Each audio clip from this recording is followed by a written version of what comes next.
자리에서는 축복된 권속들 되게 하여 주시옵소서. 하나님 아버지, 이 시간에도 함께 말씀을 나눌 때 같이 하시고 진령이 성령이 각 심령을 조명해 주셔서 말씀을 전하는 자나 받는 자가 성령 안에서 교통함이 있기를 원합니다. 같이 하시옵소서. 도와주시옵소서. 예수님의 이름으로 기도합니다. 아멘.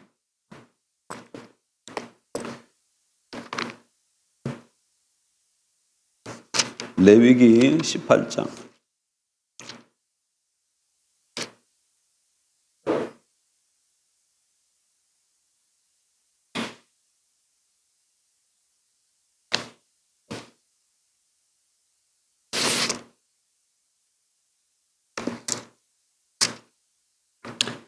레위기 18장 5절.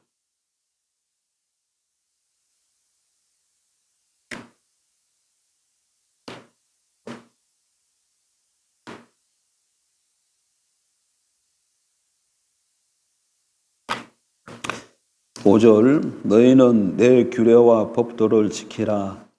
사람이 이를 행하면 그로 말미암아 살리라. 나는 여호와이니라.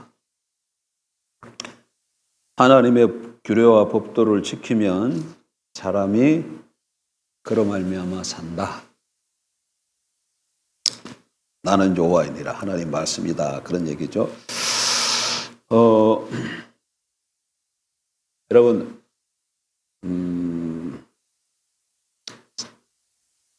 사람마다 다 복을 받고 행복하게 살기를 다 원하죠.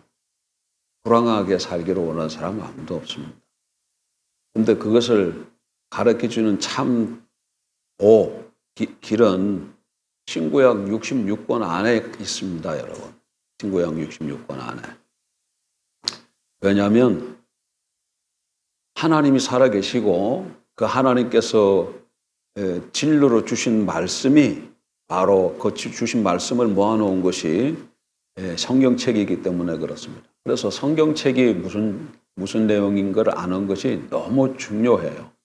단편적으로 아는 것을 말하는 것이 아니고, 물론 단편적으로 구체적으로 알아야 되겠지만 성경 전체가 뭘 말하는 것을 알아야 되고, 그래서 그걸 알아야 복음이 뭔가를 알게 되어지고, 복음이 뭔가를 알아야 내가 어떻게 살아야 되는 것이 나오고, 그렇게 살 때 우리에게 복이 되고 우리 인간에게 행복이 찾아오는 겁니다. 그래서 일단 창세기부터 계시록까지 신구약 66권이 뭘 말하는 걸 알아야 돼요. 그리고 그걸 알면 복음이 뭔가가 알게 되어져요. 그리고 복음이 뭔가가 알면, 그러면 그리스도인이 어떻게 살아야 되는 것이 거기서 나오는 거죠. 여기 나중에 기도할 때 저 기도 제목들 저기 기록된 분들 잊지 말고 꼭 좀 같이 기도하시기 바랍니다. 진호 이정숙 자매 가정, 이문영 자매 가정, 고한옥 자매, 김찬익 형제, 박상옥, 오규진, 그 다음에 대원의 가정, 또 그 방중성 사위, 그 다음에 한주 형제 동수, 김한, 정영미, 김서미, 윤충만, 조송주, 안현, 동홍식, 경유진 꼭 좀 같이 기도하십시다. 그러면 일단 신구약 66권 전체가 뭘 말하고 있는가요? 신구약 66권. 성경이 뭘 얘기하는 걸까요? 창세기부터 계시록까지 66권인데 우리 이것을 여러 번 많이 말씀을 드렸습니다. 제가 신구약 66권은 하나님 나라를 관한 말씀이에요. 하나님의 왕국. 창세기 1, 2장을 통해서 하나님 세상을 창조하셨는데 그 창조가 뭐라는 거죠? 하나님이 하나님 나라를 세운 것을 말씀하는 거죠. 하나님이 하나님의 왕국을 세운 거예요. 그런데 3장에 가면 그 하나님의 나라가 사단이 에덴 동산에 들어와서 아담과 하와를 유혹하고 그 유혹을 받아서 선악과를 따먹음으로 그 하나님의 왕국이 무너져요. 그러면 4장 이유는 뭐냐? 하나님께서 이 무너진 하나님 나라를 다시 세우겠다는 겁니다. 그 역사가 쭉 보여주는 것이 구약 성경이에요.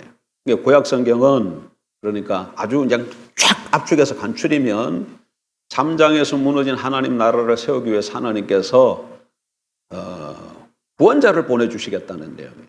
그걸 성경은 메시아라고 얘기를 하죠. 메시아를 보내서 다시금 하나님 나라를 회복시키겠다는 거예요. 근데 신약에 오면 그 하나님께서 약속하신 메시아, 하나님 나라를 회복하실 그 메시아가 왔다는 거죠. 그리고 그 메시아가 누구라는 거예요?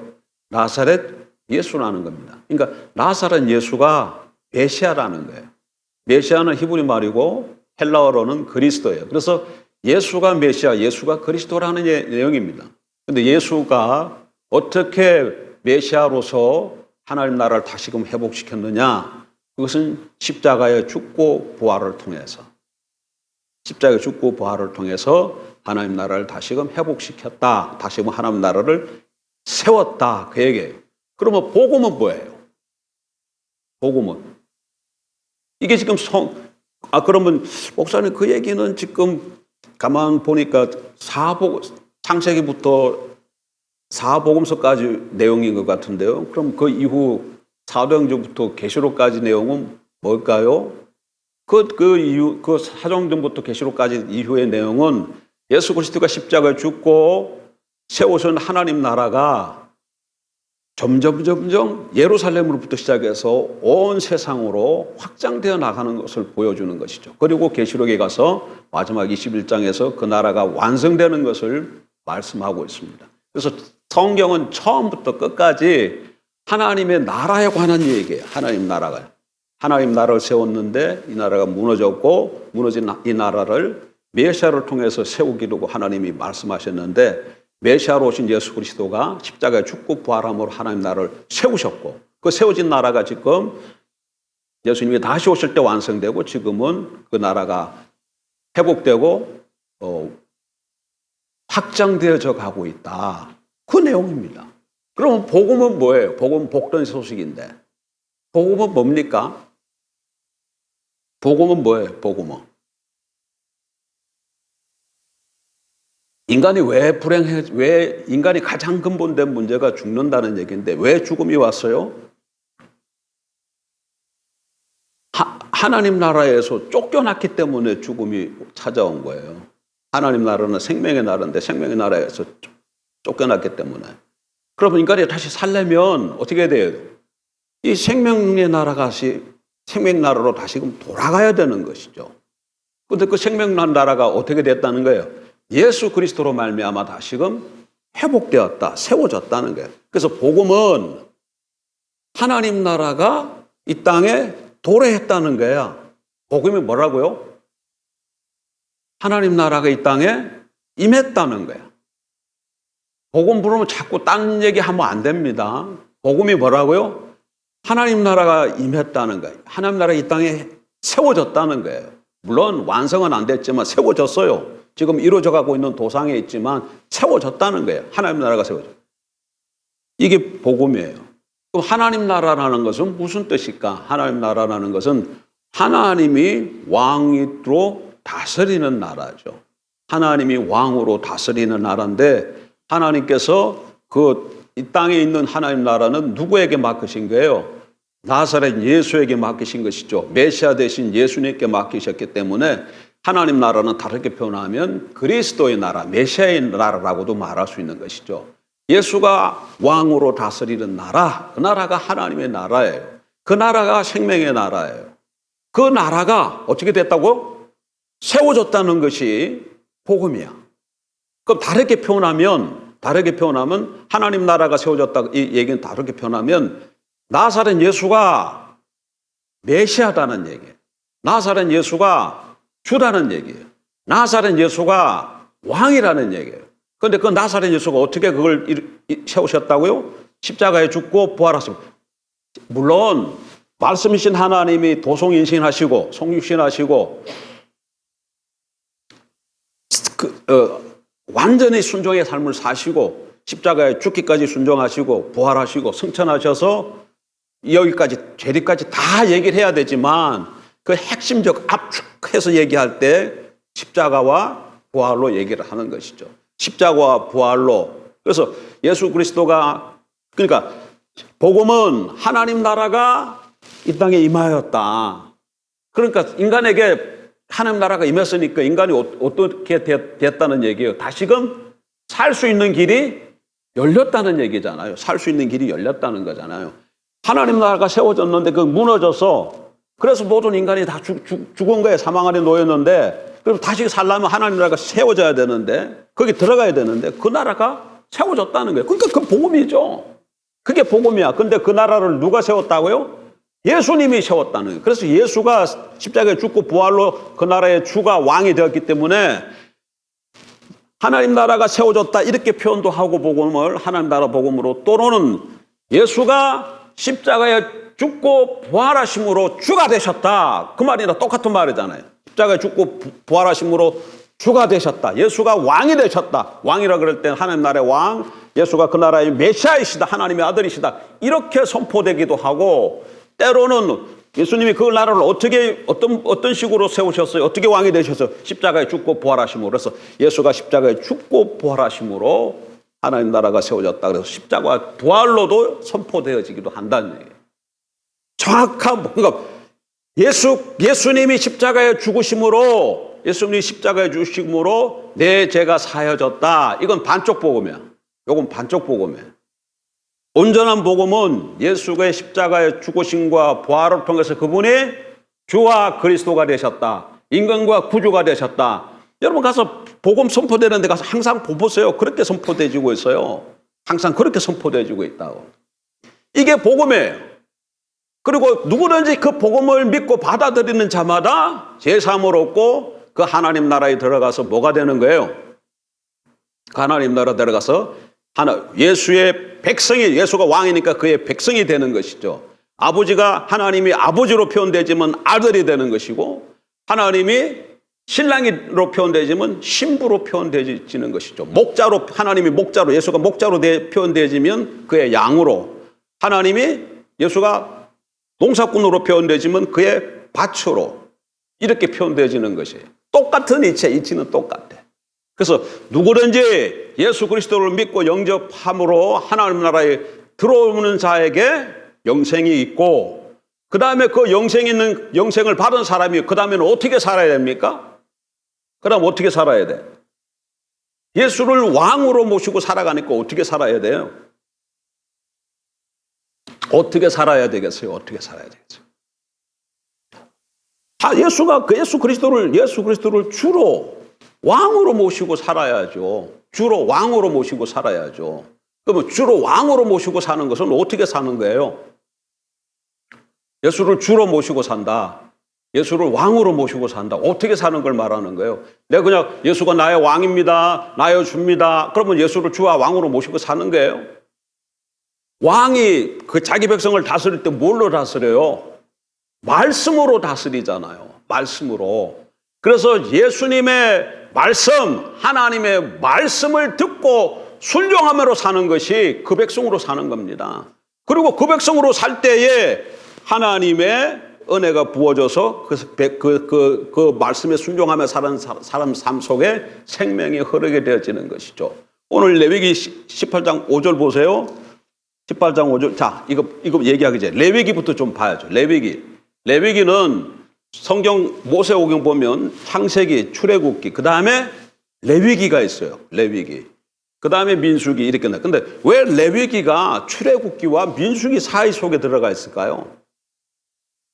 성경 레위기가 왜 출애굽기와 민수기 요 사이에 들어가 있을까? 왜? 이스라엘 백성들을 하나님께서 애굽에서 인도해 내셨습니다. 인도해 내시고 그들을 시내산으로 인도하셔서 모세를 중보자로 삼고 거기서 언약을 맺잖아요. 언약을 맺었다. 그 얘기는 무슨 얘기야? 하나님께서 이스라엘의 왕이 되시고 이스라엘은 하나님의 백성이 되었다. 그 얘기죠. 다시 말하면 그의 언약을 맺었다. 그 얘기는 하나님이 이스라엘 백성들을 자기 백성 삼았다. 곧 하나님의 나라를 하나님이 세우셨다. 그 말이에요. 왕이 자기 백성이 있으면 이게 뭐예요? 왕과 백성이 있으면 이게 뭐예요? 나라잖아요. 그러니까 언약으로 하나님이 이스라엘 백성들과 언약으로 나는 네 왕이 되고 너는 내 백성이다. 이렇게 언약 맺음으로 뭐가 세워졌다는 거예요. 그러니까 언약 맺었다는 얘기는 나라가 세워졌다는 거예요. 나라. 그러니까 나라가 세워졌으니까 그다음에 하나님 왕이신 하나님이 자기 백성을 다스릴지 않겠어요?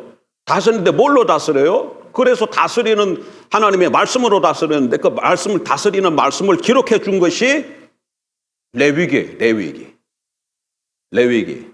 그러니까 하나님의 백성들은 하나님의 말씀을 따라 왕이 말씀을 따라 살아야 되는데 그 말씀을 레위기로 기록해 주었기 때문에 이 레위기가 하나님의 말씀에 이스라엘 백성들이 지키며 살아야 될 율법에 그래서 성경이 여기 뭐라고 얘기합니까?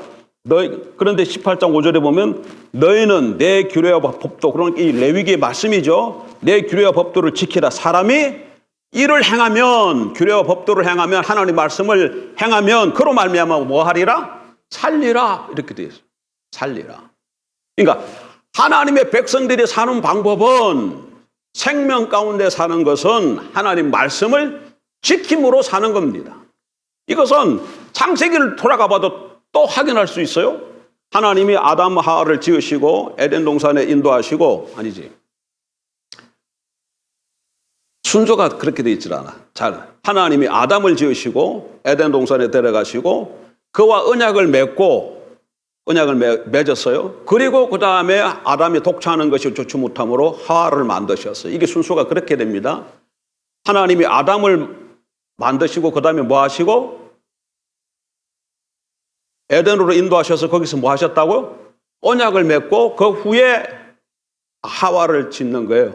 아담과 하와를 둘이 같이 지어놓고 그 다음에 언약 맺은 게 아니고 아담을 짓고 그와 언약을 맺고 후에 하와를 맺으셨다. 그러니까 하나님이 누구랑 언약을 맺었어요? 아담과 맺은 거예요. 아담과. 그럼 하나님이 아담과 언약을 맺었다. 그 얘기는 아담이 하나님 앞에 설 때는 개인으로 선 것이 아니고 온 인류의 생육하고 번성할 자신의 후손을 대표해서 하나님 앞에 선 거예요. 대표해서 하나님과 언약을 맺은 거예요. 그러니까 하나님이 아담과 언약을 맺음으로 뭘 세운 거예요? 거기서도 하나님 왕국 나라를 세운 거죠. 하나님이 왕되고 아담과 그의 후손들을 하나님 백성 삼으시는 언약을 맺었으니까 하나님 나라를 세운 것이에요. 그리고 그 백성들에게 아담에게 백성으로 살아가야 될 법을 주셨잖아. 법. 거기에는 뭘로 주셨어요? 선악을 알게 하는 나무로 주신 거야.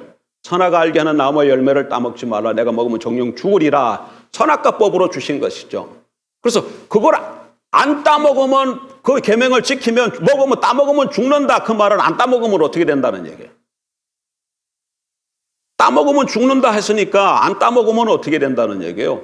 산다 그 얘기예요. 생명나무를 먹게 된다 그 얘기죠. 그 말이 말에 그 문장에 함축되어 있는 것이죠. 그래서 하나님 나라에 들어온 하나님의 백성이 사는 길은 하나님 말씀을 따라 사는 길이에요. 그래서 에덴 동산에서도 마찬가지예요. 그런데 아담이 하나님의 법, 하나님의 말씀을 무시하고 범함으로 에덴에서 쫓겨났어요. 하나님 나라에서 쫓겨나서 죽게 되었고 이스라엘 백성도 여기 보세요. 이 규례와 명령을 행하면 이 규례와 법도를 지키면 살리라 이렇게 말했는데 이 규례와 법도를 이스라엘 백성들이 지키지 않아서 가나안 땅에서 쫓겨나니 아담이 에덴 동산에서 쫓겨나듯이 이스라엘이 가나안 땅에서 쫓겨나게 되는 거죠. 이런 말씀이 에스겔서도 있어요. 에스겔서 한번 찾아봐요. 에스겔서 20장.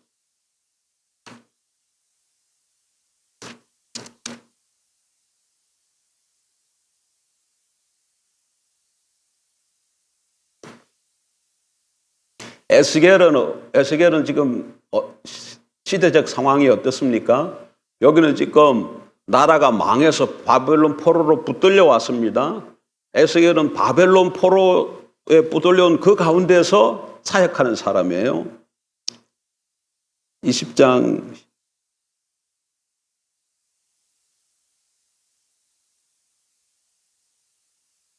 10절부터 그러므로 내가 그들을 애굽 땅에서 나와서 광야에 이르게 하고 11절 사람이 준행하면 그로 말미암아 삶을 얻을 내 율례를 주며 내 규례를 알게 하였고 여기도 사람이 준행하면 그로 말미암아 삶을 얻을 내 율례를 주며 내 규례를 알게 하였고, 율례와 규례를 행하면 준행하면 어떻게 된다는 거야? 삶을 얻는다. 그러니까 생명을 얻는다 그 말이잖아요. 그러니까 이 말은 하나님의 백성이 하나님의 계명을 지킬 때 생명을 얻고 누린다는 얘기입니다. 이거는 신약에 와서도 이치는 마찬가지입니다, 여러분. 태초에 하나님의 왕국이 세워졌다가 무너졌어요. 그래서 하나님께서 그 모형으로 가나안 땅에 이스라엘을 세우고, 그리고 그게 또 무너지자 이제 영원한 한시적 하나님 나라죠. 영원한 하나님 나라를 예수 그리스도 통해서 세우잖아요. 이치는 똑같아.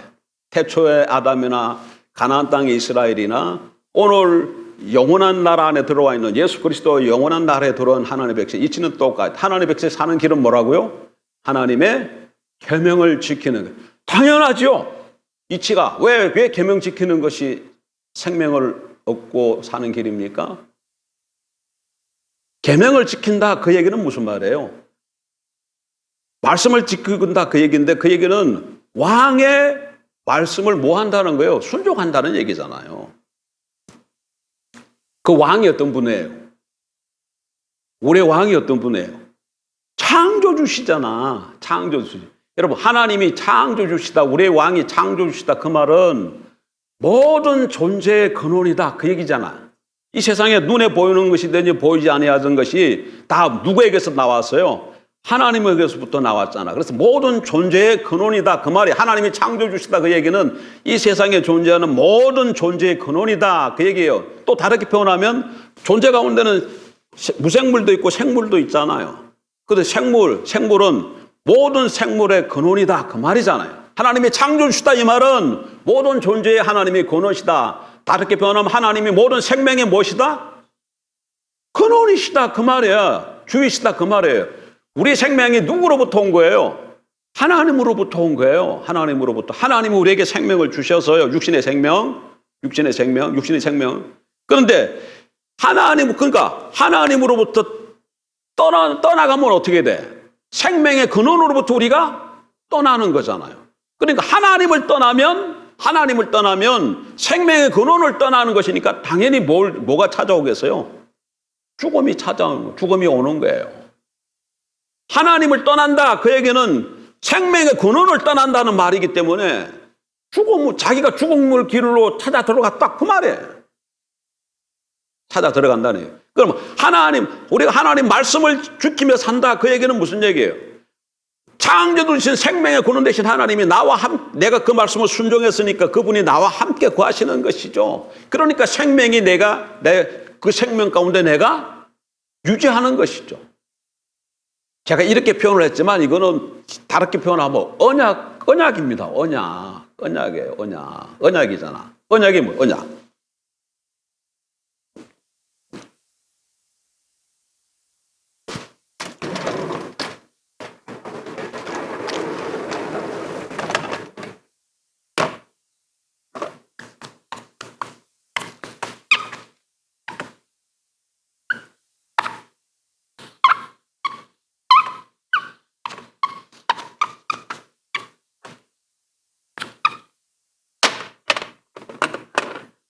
하나님 앞에는 딱 두 종류 사람만 있어요. 인구가 80억이라 그럽니다, 지금. 이 세상에 존재하는 인구가 80억이라 그러는데 하나님 앞에는 딱 두 종류의 사람만 있어요. 하나님이 여기 계시죠? 이분이 누구예요? 창조주십니다. 창조주도 동시에 언약의 주야. 언약의 주. 하나님이 창조주신데 인간에게 언약을 맺지 않으면 인간이 하나님 앞에 나아갈 길이 없어요.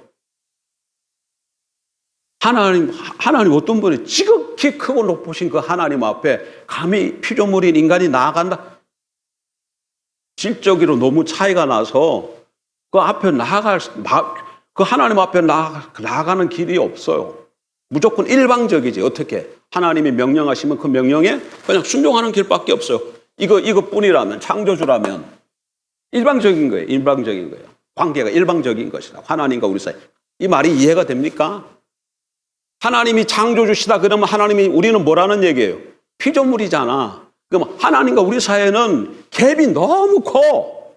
그래서 그 관계는 일방적인 관계야. 하나님이 명령하시면 우리는 듣고 순종하는, 복종하는, 그러고 나서도 무익한 종이라고 설 수밖에 없는 그 관계.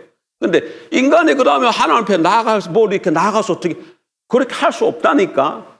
근데 그렇게 할 수 있도록 해주신 것이 하나님이 언약을 맺어주신 거예요.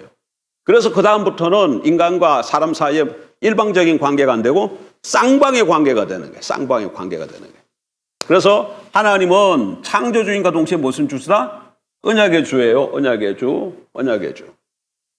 그런데 언약을 맺으면 여기 사람 언약을 맺으면 항상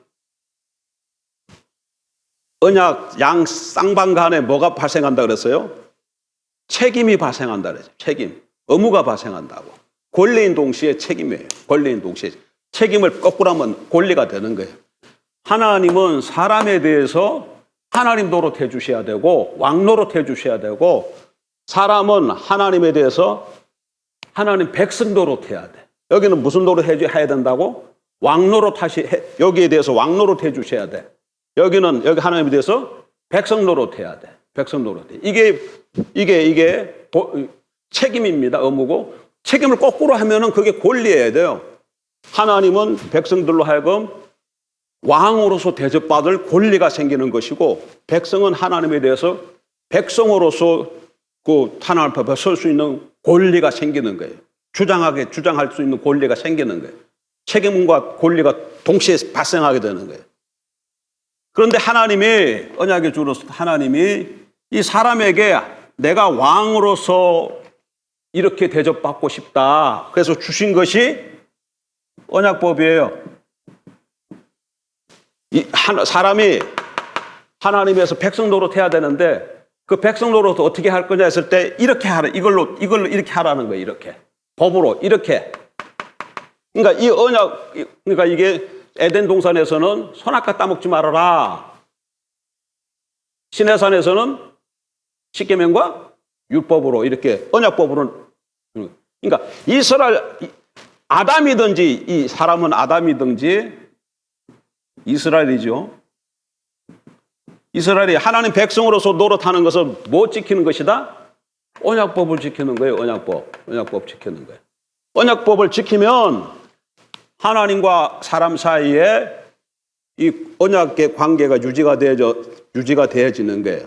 바른 관계가 되어지는 거예요. 그러면 아까 이게 창조주는 뭐라 그랬습니까? 생명의 근원이라 그랬잖아요. 창조주는 존재의 근원과 생명의 근원이기 때문에 언약을 지키면 이 생명의 근원 되신 하나님과의 관계가 올바른 관계가 되어져서 이 사람에게 계속해서 뭐가 임하게 되는 거예요? 생명이 임하게 되는 거예요. 생명이 임하게. 근데 사람이 언약법을 언약법을 어겼다. 그러면 이게 관계가 끊어지는 것이죠. 관계가 깨어지는. 그러면 관계가 끊어지면 관계가 끊어지고로 끝나는 게 아니라 생명의 근원 되신 하나님과 관계가 끊어지니까 여기는 자연적으로 뭐가 찾아와요? 사망이 찾아오는 거예요. 그래서 하나님 보시기에는 죄인과 의인만 있을 뿐이야. 언약법을 어기면 죄인이 되고 언약법을 지키면 의인이 되는 거예요. 언약법. 법을 지키면 의인이 되고 법을 어기면 죄인이 되는 거예요. 그래서 계속해서 성경이 뭐라고 얘기하니까 규례와 율법을 지키면 내가 살리라. 근데 규례와 율법이 뭐예요? 언약법이야. 언약법이기 때문에. 그래서 우리의 삶은 인간의 행복은 어디에 있냐면 여기에 달렸어요. 여기에. 다른 데 달려있는 게 아니라 돈 많이 있다고 사는 게 아니에요. 돈 많이 있고 권세 잡았다고 해서 내가 절대 돈과 권세를 다 잡았는데 언약법을 내가 어겼다 그러면 내게 찾아오는 게 뭐예요? 사망이에요. 사망. 생명의 근원이신 이 하나님과 관계가 끊어지기 때문에 돈하고 아무리 명예와 권세를 잡았다 한들 내가 노 아래 놓이게 되는 거예요? 사망하게 놓여 있어요. 사망 아래 놓여. 사망하게 놓인다고.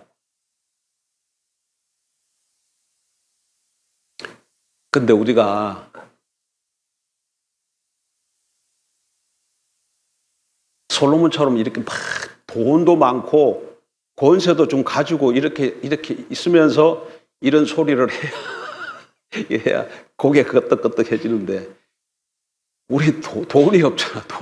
돈도 없고 이러니까 이렇게 얘기를 해봐야 말빨이 안 서. 근데 말빨이 인간의 말빨이 그게 아니라 권위는 누가 어디 있는 게 성경에 있기 때문에 말씀하는 거예요. 성경. 아무리 돈 많은 그걸 보세요, 여러분. 재벌들이 왜 자살을 해요? 재벌 중에 자살하는 사람들이 있잖아요. 뭐가 부족해서 자살을 해, 그 사람들이. 그 돈과 권세를 다 진 사람. 그러니까 이게 하나님과 관계가 되어져야만 인간은 하나님을 형상을 지었기 때문에 하나님과 관계가 이게 올바른 관계가 유지되어져야만 여기에 진짜 행복이 있는 거예요. 그리고 생명이 넘치고 내가 온 것은 양으로 생명을 얻게 하고 더 풍성히 하게 하려 함이라 한 것처럼 양이잖아. 여기서는 그럼 아까 여기서는 이제 목자가 되는 거지. 목자. 그리고 여기 아까 요한복음 10장의 비유는 목자와 양이 비유잖아. 내가 온 것은 양으로 뭐 하게 하려고? 생명을 주고 더 풍성하게 하려고 왔다. 그 얘기. 그러니까 이 사람들이 예수님의 양이 돼야 생명을 얻고 풍성함을 얻게 되는 건데 어떻게 생명을 얻고 풍성함을 얻게 돼요? 목자가 인도하는 대로 가야 돼. 목자가 인도하는 대로 가면 목자가 시냇물과 푸른 초장이 있는 곳으로 인도해 주시기 때문에 생명을 얻고 풍성한 삶을 누리게 되는. 근데 그 말은 무슨 말이에요? 목자를 따라간다는 길로 목자의 음성을 듣고 양이 쫓아가는 거잖아요.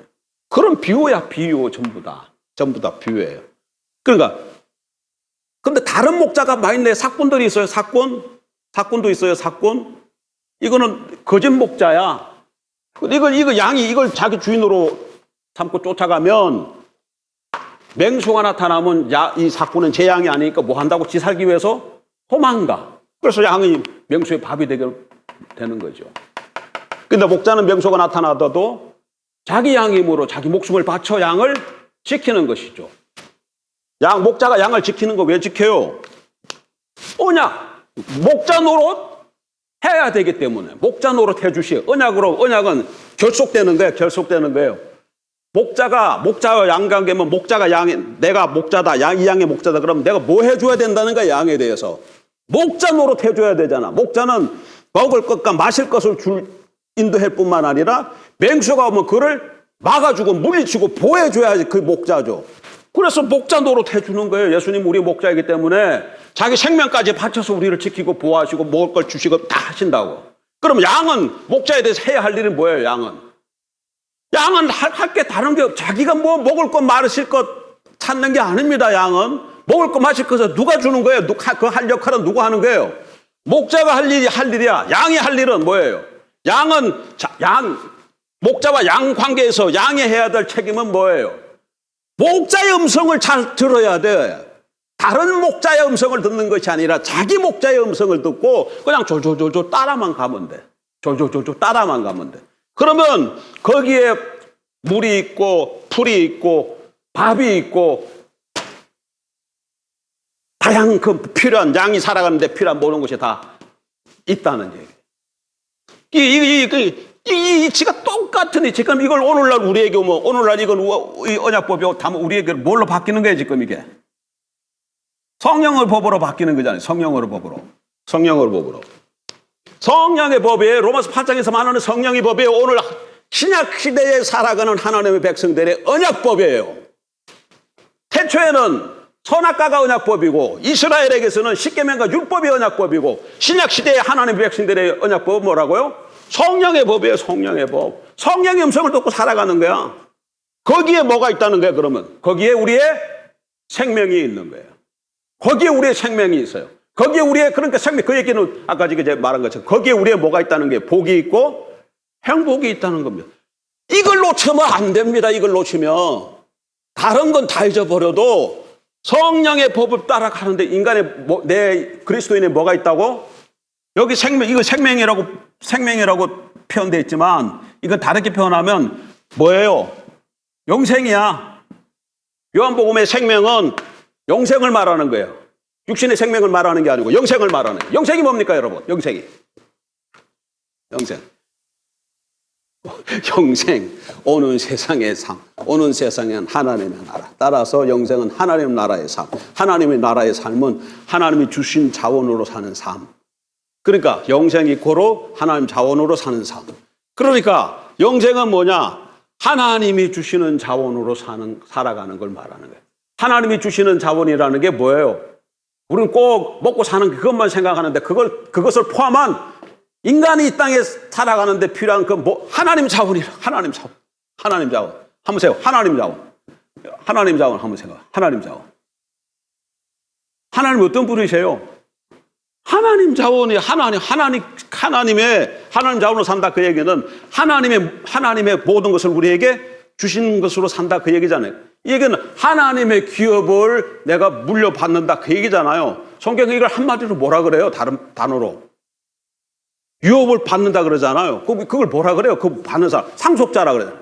상속자. 그리고 그 상속자를 또 뭘로 표현해요? 아들로 표현하잖아. 그 말이요. 성경에 보면 자꾸 아들이라는 말 나오고, 아들은 상속자라는 말이고, 이거는 상속자라는 말은 뭐예요? 유업을 받을, 하나님의 기업을 유업으로 받을 자잖아요. 그러니까 다시 말 하나님의 모든 것을 누리며 사는 사람이다. 그 얘기야. 하나님의 자원으로 사는 것이죠. 영생이 바로 그런 거야. 근데 그것은 죽어서 저 하나님 나라, 완성된 나라 가서만 사는 것이 하나님 나라, 완성된 하나님 나라 가서만 누리는 것이 아니라 하나님 나라가 이미 이 땅에 임했기 때문에 이 땅에서도 우리가 이 언약법인 성령의 법을 따라 살면 순간순간 이 영생을 맛보고 경험하며 살아갈 수가 있다. 그 얘기예요. 그러니까 성령을 따라간다는 것이 너무너무 중요해. 내 인생의 행복의 비밀이 어디에 있다? 성령에 계셔요. 성령은 인격체십니다. 살아계신 인격체예요. 근데 그분이 어디 계세요? 높고 높은 보좌 위에 함께 거하신 것 동시에 성령이 어디 가신다고? 우리 마음에 계시잖아요. 우리 심령 속에 계시잖아요. 인격체시다 그러면 대화가 가능하다 그 얘기예요. 대화가 가능하다 그 얘기야. 인격체시다는 얘기예요. 성령이 거하신다니까. 그래서 늘 그분과 찾고 그분과 대화를 하다 보면 이게 인격적 관계가 형성돼. 처음에는 인격과 인격이라도 처음에 만나면 한 번 이렇게 턱 만나가지고 잘 몰라요. 어떻게 한 번 만나가지고 잘 알 수가 있겠어요? 비록 황서방이 우리 사이지만 화랑이하고 황서방하고 관계가 어떻게 누가 더 친밀할 것 같아요? 저랑. 여기는 며칠 날 결혼했지? 3월 말에 결혼해가지고 그때부터 사위야. 여기는 니는 아기 때부터. 관계가 더 깊어요. 여기가 더. 여기는 4월 달부터고. 관계가 더 깊다고. 근데 아무리 시간이 많이 지나가서도 서로 만나가지고 대화하고 이런 관계가 잘 되지 않으면 또 관계가 뜸하겠지만 그게 그 관계가 잘 하고 있으면 엄청 깊어져 있겠죠. 그러니까 예수님 믿는 순간 우리에게 성령님이 거하시는데 그 성령님과 자꾸 교제를 하면 관계가 깊어져요. 근데 10년이 10년이 지났는데도 내가 성령을 안 따라 살아가. 그럼 성령님과 관계가 어떻게 돼요? 관계가 있긴 있는데 성거로워요. 잘 몰라. 성령이 말씀하셔도 이게 지금 성령님인지 뭔지 잘 모른다는 얘기예요. 그러나 예수 믿던 그 순간부터 오늘 얘기처럼 내 안에 성령이 거하십니다. 그리고 관계가 맺어졌습니다. 그분이 찾아오시고 그분의 음성에 귀를 기울이고 잘 듣고 순종하고 이렇게 살아가십시오. 그래서 그렇게 살았다 그러면 처음에는 잘 안 된다 할지라도 계속해서 추구하면 관계가 점점 깊어져서 성령이 말씀하시는 게 정확히 분명히 들리고 그리고 순종하면 또 성령이 뒷받침하시고 능력으로 나타나시고 생명뿐만 아니라 더 풍성한 삶으로 살아가게 되어지는 것이. 그러니까 여기가 핵심이야. 여기가 핵심이야. 그러니까 다른 무엇으로 내가 행복하려고 하지 말고 다 다른 거 거기에 행복이 있는 게 아닙니다. 행복은 어디 있어요? 여기에 있어요. 여기에 있어요. 여기에 이분을 따라가면 여기 봐. 성령 그러니까 실제 감이 안 잡혀요. 성령이 하나님이 우리에게 쉽게 이해할 수 있도록 목자와 양의 비유를 보면 성령님이 목자잖아. 목자. 그러면 양이 사는 길은 어디 있어요? 이게 지가 자꾸 물 찾아가. 이게 자꾸 자기가 풀 찾아가. 잔디 찾아가 풀 찾아간다 해봐. 양이. 이게 얼마나 힘들어. 양이 자기 스스로 물과 풀을 찾아간다고 한번 생각해봐요. 가다가 어떻게 하다가 아, 저기 물 냄새고 좀 풀 냄새 있어서, 아, 좋네. 그랬는데, 갔더니, 자기만 있는 줄 알았더니 또 뭐 또 있어요? 항상 여기 물이 있으면 이 물가에 동물의 왕국 누가 기다리고 있어요? 여기 물 있는 곳에 항상 기다리는 놈이 있잖아요, 또. 동물의 왕국 보면 사자가 기다리든지. 악어 같은 놈은 이 세렝게티 그 물소 맞나? 그 뭐지? 그거 뭐 여기 또 누가 또 기다리고 있어요? 악어가 또 기다리고 있잖아요. 그런 것들이 기다린다니까? 그러니까 이게 이렇게 가면 살아가기가 결국은 못 살아. 결국은 못 살아요. 그런데 이 양이 이거 목자 따라가 봐. 목자 따라가면 항상 물과 풀이 있는데 그러면 목자 따라가면 맹수가 없어요? 있어요. 대신에 그런 맹수가 날 때는 목자가 없을 때는 지가 싸웠어야 돼. 양이 그 뭐 뿔 뭐 이런 걸 가지고 이렇게 한다고 사자하고 싸워 이기겠습니까? 못 이깁니다. 근데 여기는 누가 있어요? 목자가 있어서 지는 그냥 어떻게 하면 돼? 목자 옆에만 있으면 돼요. 뭐 옆화. 다른 데 갈 필요 없어. 목자 옆에만 있으면 목자가 긴 막대기와 지팡이를 가지고 철을 해 주시는 거야. 이분이. 근데 이 목자는 어떤 목자야? 이 목자가 어떤 목자야? 이분이야, 이분. 이 목자가 이 목자이기 때문에 아무리 사자와 호랑이와 사단이 나타난다 할지라도 책임지신다. 책임 안 지시면 어떻게 돼? 따라갔는데 책임 안 지고 양이 죽었다. 그러면 어떻게 되는 거예요? 무슨 뭐의 문제가 발생하는 거예요, 지금? 언약의 문제에 발생하는 겁니다. 언약에. 목자가 어떻게 해줘야 된다고? 목자는 양을 지켜주는 것이 목자가 해야 할 일이에요. 근데 양이 따라갔는데 죽었다. 맹수에게. 그럼 목자가 자기 책임을 감당 못하는, 그러면 언약이 깨트려지는 거야. 그럼 하나님이 언약을 깨트려줬다. 그 얘기잖아, 그러면. 그럼 하나님이 어떤 하나님이 되는 거예요? 불의한 하나님이 되는 거예요. 그런데 그럴 수가 있어요? 그럴 가능성은 없어요. 그래서 하나님은 어떤 상황이 있을지라도 항상 목자 역할을 감당해 주신다고. 그래서 의로운 하나님이라 그러는 거예요. 신실하신 하나님, 의로우신 하나님. 그렇게 말하는 거예요. 그런데 문제는 항상 누가 깨트리는 거예요?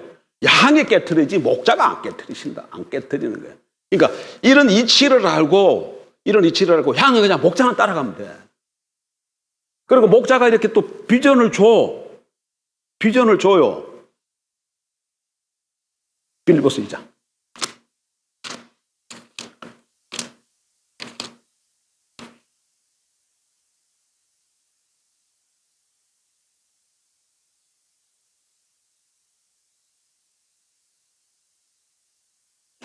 13절. 너희 안에서 행하시는 이는 하나님이시니 자기의 기쁘신 뜻을 위해 너희에게 소원을 두고 행하게 하시나니. 그러니까 내 안에 하나님 목자가 내게 주신 어떤 하나님의 뜻이 있어요. 뜻. 그걸 지금 여기서는 뭐라고 표현한 거야? 소원이라고 표현했잖아. 소원. 그래서 내 안에 어떤 소원함을 주셔. 소원함을 주셔. 그 소원함을 주신 것은 목자의 뜻이기 때문에 양은 그것을 하는 거예요. 그걸 하는. 근데 그 소원함은 하나님의 뜻이니까 사이즈가 어떻게 되는 거예요? 사람의 사이즈가 아니야. 이 소원함이라는 것은 하나님의 뜻이기 때문에 하나님이 양에게 이런 소원함을 주신다고요? 그럼 막 하고 싶은 이런 소원함이 내 속에서 일어나. 근데 이 사이즈는 목자의 사이즈, 목자의 뜻이고 목자의 사이즈이기 때문에 하나님의 사이즈야. 그러니까 인간의 눈으로 보면 어떻게 해, 그거는? 이건 내 힘과 능력을 벗어나는 거예요. 그러니까 할 수 없는 것처럼 보여져. 할 수 없는 것처럼. 근데 그게 뭐다? 하나님이 주신 사이즈, 하나님의 소원하시기 때문에 그것을 내가 믿고 나아가면 믿음으로 이것이 성취가 되어지는 것이죠. 이런 관계. 그래서 우리는 늘, 우리 삶 속은 늘 기적의 연속이야. 어떻게, 뭐라고요? 하나님이 우리에게 소원을 주시고, 그건 하나님의 사이즈의 일인데, 내가 그것을 믿음으로 반응해서 나가면, 하나님이 뒷받침해서 그걸 성취하시니까, 그걸 우리는 뭐라 그런다고? 기적이라 그러는 거야. 그건 사람의 힘과 능력으로 이루어질 수 없는 일이기 때문에. 기적이 일어났다 그러는 거야. 나는 조그만 기적 중 하나가 우리 교회가 98년도에 세워졌잖아요. 98년 7월 15일 지하에서. 그리고 지금 2022년 오늘이 11월 27일? 27일이잖아요. 빼면 이게 지금 횟수로 횟수로 어떻게 되는 거야? 22, 23, 24, 횟수로 지금 25잖아요. 25. 횟수로 지금 25잖아요. 우리 교회가 여기까지 있는 게 기적이야. 나는 볼 때. 우리 교회가 여기까지 오는. 교인이 요만한 숫자에 되는 교인이 이런 건물을 가지고 25년을 살아왔다. 이게 사람의 주판으로는 튕겨질 수가 없어요. 사람의 셈으로는 이루어질 수가 안 돼, 이게 지금. 아니, 이만한 교회가 이게 움직이려면 들어가는 뭐가 있고 예산이 있고 지출되는 내용이 있는데 이 정도 되려면, 이 정도 쓰려면 이 정도 경비가 나와야 되고 이 정도 경비가 모아지려면 이 정도 숫자의 사람들이 헌금을 해줘야 되잖아. 그런데 우리는 숫자가 안 돼. 그런데도 어떻게 여기까지 왔어? 어떻게 왔을까? 기적이죠. 기적이죠. 이게 기적이야, 기적이야. 어떻게? 왕이 이끌고 왔기 때문에 그냥 우린 쫄쫄쫄쫄 따라온 것밖에 없어요. 여러분 보세요. 제가 특별한 무슨 재주가 있던가요? 제가 뭐 특별한 재주 있나 한번 봐요. 제 아내가 무슨 특별한 재주 있어요? 나는 서울에 있을 때 교회 장로님이 한 말이 생각나. 잊어버릴 수가 없어. 너무 아주 그냥 아이들 말로 표현하면 진짜 쪽팔리는 얘기야. 생각하고 싶지 않다. 그 장로님이 나한테 대놓고 얘기를 하진 않았지만 그렇게 표현을 했다니까. 뭐라고 말한 줄 아세요? 무능한 사람이라고. 날 보러 무능한 사람이라고 그랬어. 무능한 사람이라고. 나보고 무능한 사람이라고 했어, 그 장로님. 내가 볼 땐 자기도 그만큼 뭐 썩 유능하지도 않더만. 내가 볼 땐 그 장로님도 별로, 그것부터 이제 목사가 됐어요? 목사가 됐는데, 내가 볼 때도 이렇게 하면 내가 좀 판단하는 거잖아. 어쨌든, 그럼 무능하다 그래서 무능해서, 그래서 난 무능한 사람이야. 그래서 내가 그 소리를 듣고, 하나님 앞에 나가서, 하나님, 무능한 사람입니다. 무능한 사람입니다. 아니, 그렇게 울면서 내가 기도했어요. 울면서, 진짜로.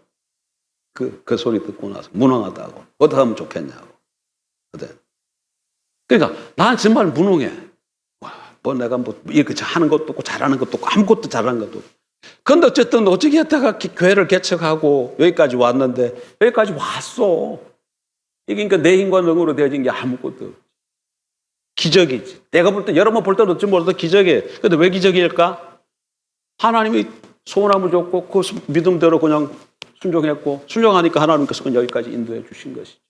하나의 예입니다. 예. 핵심은 뭐예요?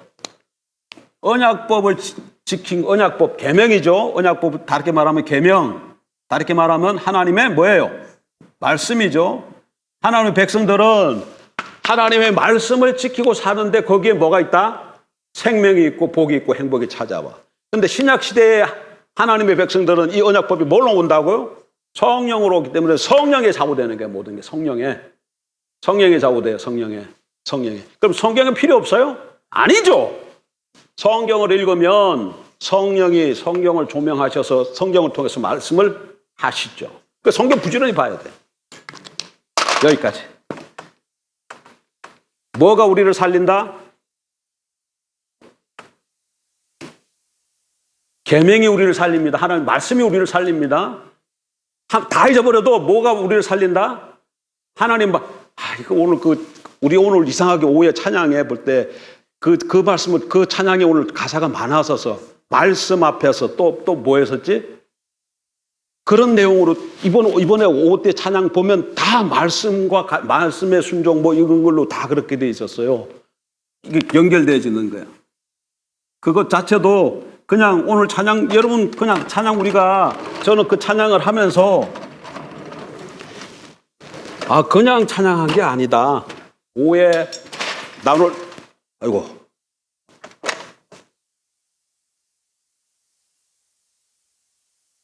빠졌네. 나중에 끼워놓고. 오후에 나눌 말씀을, 이런 말씀을 준비했기 때문에 하나님께서 찬양도 그렇게 미리 준비해 주신 줄 믿습니다. 기도하겠습니다.